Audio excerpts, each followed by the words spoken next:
بسم اللہ الرحمن الرحیم۔ السلام علیکم ناظرین، میں طارق اسماعیل ساگر آپ کی خدمت میں حاضر ہوں۔ ناظرین کرام، اگر میں یہ کہوں کہ بڑے ڈرامائی انداز میں صورتحال تبدیل ہو رہی ہے، یعنی لمحہ با لمحہ جو ہے وہ عجیب و غریب قسم کی چیزیں دیکھنے میں آ رہی ہیں جو آپ کے وہم و گمان میں بھی نہیں ہوتی، وہ کچھ ہو گزرتا ہے۔ آپ کو اس بات کا تو علم ہے کہ جتنے بار اس وقت ریسکیو ہو رہا ہے کابل سے، وہ کابل ایئرپورٹ سے ہی ہو رہا ہے، اور اس کے باوجود کہ صدر جو بائیڈن نے طالبان کی یہ ڈیمانڈ مان لی تھی کہ ٹھیک ہے وہ 31 اگست تک اپنا تمام لوگوں کو نکال کر لے جائیں گے، لیکن یورپی ممالک خصوصاً فرانس، جرمنی اور برطانیہ نے خصوصاً اسے ماننے سے انکار کر دیا تھا۔ ان کا کہنا تھا کہ یہ ممکن ہی نہیں کہ 31 اگست تک ہم کر سکیں، یہ ان کو ریسکیو کر سکے، بلکہ انہوں نے تو یہ کہا تھا کہ انہوں نے اپنے فرانس اور برطانیہ نے تو اپنے مزید فوجی بھی یہاں بھیج دیے تھے کچھ۔ اسی طرح امریکہ کے صدر پریزیڈنٹ جو بائیڈن نے بھی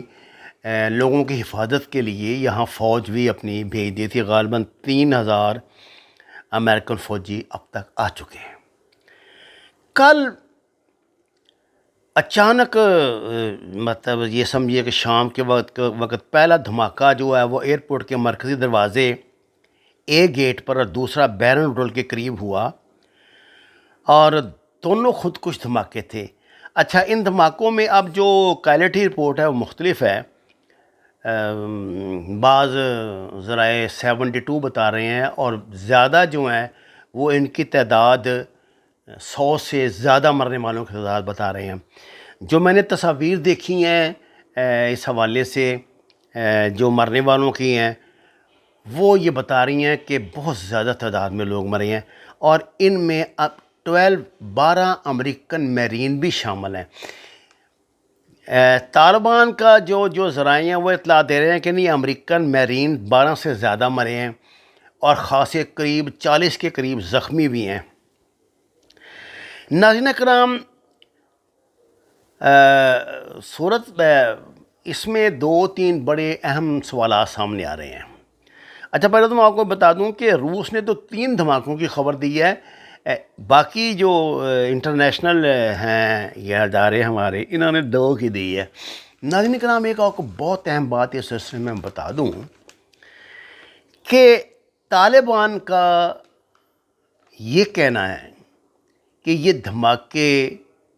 اس لیے کروائے گئے ہیں کہ امریکن اور غیر ملکی افواج کے مزید قیام کا جواز پیدا کیا جا سکے، نمبر 1۔ نمبر 2 یہ کہ طالبان کا یہ کہنا ہے کہ ہم نے اس کی اطلاع پہلے سے دے دی تھی اور بتا دیا تھا کہ اس طرح ہمیں انفارمیشن، ان کو ظاہر ہے انفارمیشن ہی پاس کرتے ہیں۔ اچھا، روس کی انٹیلیجنس ایجنسی نے بھی اطلاع پہلے دے دی تھی، امریکنوں کو بھی اس بات کا علم ہو چکا تھا کہ دھماکہ ہونے والا۔ اب حیرت کی بات یہ ہے کہ جب دنیا کی اتنی بڑی ایجنسیوں کو اس بات کی خبر تھی کہ داعش دھماکہ کرنے والی ہے، تو کیا ان میں سے کوئی بھی امریکہ، برطانیہ، فرانس، چلے طالبان کے اتنے ذرائع نہیں ہوں گے،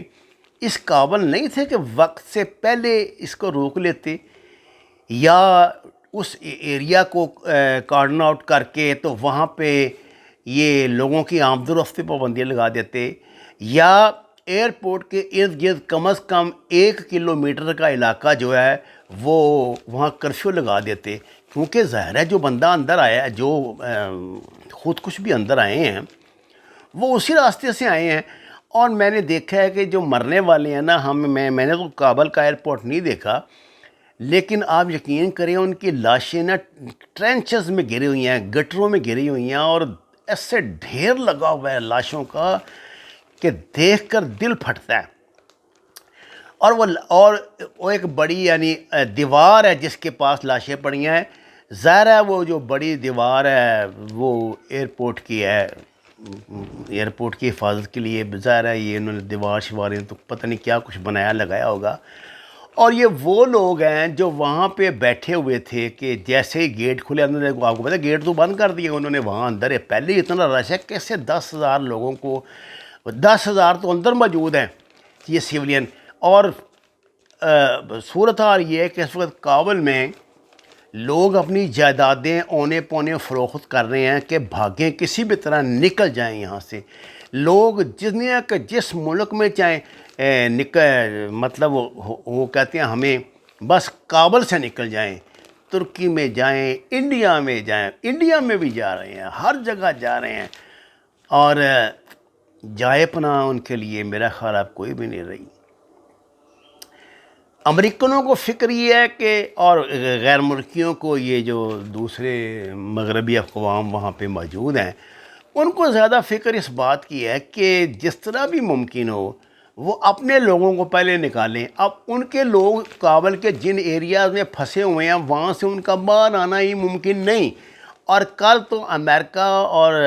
فرانس اور برطانیہ اور 2 اور ملکوں نے اپنے شہریوں کو جو رہ گئے ہیں افغانستان میں، یہ یعنی ان کو وارننگ جاری کر دی کہ ابھی آپ نے ایئرپورٹ کی طرف بالکل نہیں آنا، یہ علاقہ بالکل غیر محفوظ ہے۔ اور ابھی تک جب میں آپ سے بات کر رہا ہوں، ابھی تک وہاں پہ بالکل ٹریفک بند کر دی گئی ہے، ایئر ٹریفک بھی بند ہے اور دوسری ٹریفک بھی بند ہے۔ سمجھ یہ نہیں آتی، اگر یہی 31 اگست ہی آخری ڈیٹ ہے تو 2 دن تو ہو گئے، آپ فلائٹس بند ہوئے، اور پتہ نہیں اب کب کھلنی ہے، کب کلیئر ہوتا ہے، سیکورٹی کلیئر ہوگی تو وہ کھلے گی نا۔ جو لوگ اتنے ممالک کی انٹیلیجنس ایجنسیوں کے، اور اس وقت تو سارا جو مطلب فوکس ہے ہر ایجنسی کا، ہر فوج کا، ہر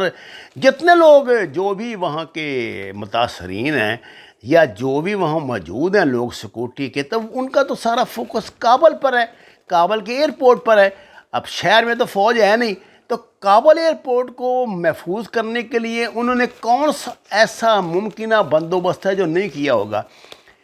مجھے ایسا دکھائی دیتا ہے ناظرین کرام، داعش پہ تو بعد میں آتے ہیں نا، پہلے میں آپ کو بتا دوں کہ جو حملہ کرنے والے ہیں، جنہوں نے یہ خود کچھ دھماکے کیے ہیں، ان کے پاس میزائل بھی موجود ہیں، اور یہ خطرہ ہے کہ کہیں جو جہاز لینڈ کر رہے ہیں، جا رہے ہیں، ان کو نقصان نہ پایا جائے۔ اور جو فلائٹیں، ایسی اطلاعات ملی ہیں کہ بعض جہازوں پہ فائر کیے گئے ہیں۔ اب مجھے سمجھ نہیں آتی کہ یہ کیسے ممکن ہے، اتنی دنیا کی بڑی فوج وہاں پہ موجود ہے، اتنے اہم اور چوکس چیزیں موجود ہیں۔ اچھا، طالبان نے تو یہ جواز پیش کیا ہے، اور جو مغربی ذرائع ابلاغ ہیں، خصوصاً انڈیا، چیخ رہا ہے کہ جی یہ کام ہی طالبان کا ہے، انہوں نے دہشت پھیلانے کے لیے،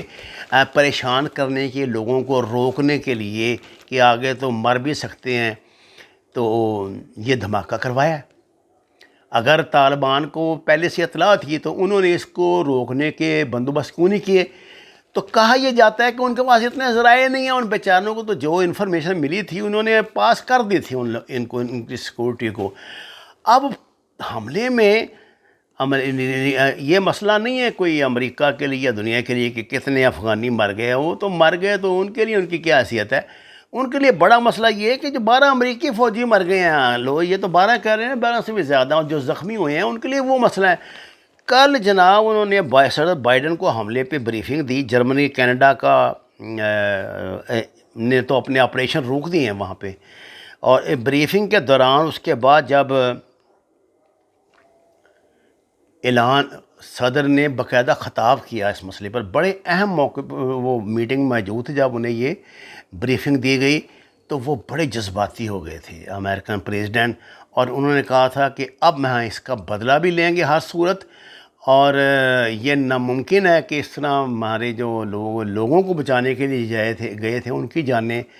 بھی چلی گئی ہیں، تو ہم تو اس کا بدلہ بھی لیں گے۔ اور اس کے ساتھ ہی انہوں نے یہ بھی کہا ہے کہ نہ صرف یہ بدلہ لیں گے بلکہ اب ہمارا قیام بھی بڑھ سکتا ہے۔ اور اصل میں یہی وہ بات تھی جو طالبان کہہ رہے تھے کہ اپنا قیام بڑھانے کے لیے کوئی جواز پیدا کریں گے۔ یہ داعش کون ہے؟ یہ داعش وہ البکری والی نہیں ہے، یہ میں آپ کو بتا دوں۔ یہ داعش ہے اجیت ڈوال والی، ان کا پرچم بھی اور ہے، اور ان کا ہیڈ کوارٹر ہے مدراس انڈیا میں۔ آپ کو حیرانی ہوگی اس وقت پنجشیر میں جو لاشیں مل رہی ہیں نا، جو مارے گئے طالبان کے ہاتھوں، اب تک 6 جو لاشیں ہیں ان سے انڈیا کے آدھار کارڈ ان کی جیبوں سے برآمد ہو چکے ہیں۔ یعنی انڈیا نے اپنے لوگ یہاں لڑنے کے لیے بٹھائے ہوئے ہیں پنجشیر میں، اور ادھر ایسے خاموش نہیں ہو جاتے، یہاں یہ ایک شرارت ختم ہونے والی نہیں ہے۔ اب 15-20 دن میں 10-12 دن ہی ہوئے ہیں بچاروں کو، اس میں کیا طالبان بندوبست کر سکتے ہیں، کچھ کر سکتے ہیں؟ دوسرا کچھ اور حرکات بھی شروع ہو گئی ہیں، ان پہ میں اگلی ویڈیو میں بات کروں گا، جو یہ بتاتی ہیں کہ معاملات اب پاکستان کے اور طالبان کے ہاتھ سے نکالنے کی سازش کی جا رہی ہے۔ وما علینا الا البلاغ المبین۔ درخواست ہے ناظرین کرام ہمارے چینل کو سبسکرائب کریں، لائکس دیں۔ آپ کا شکریہ۔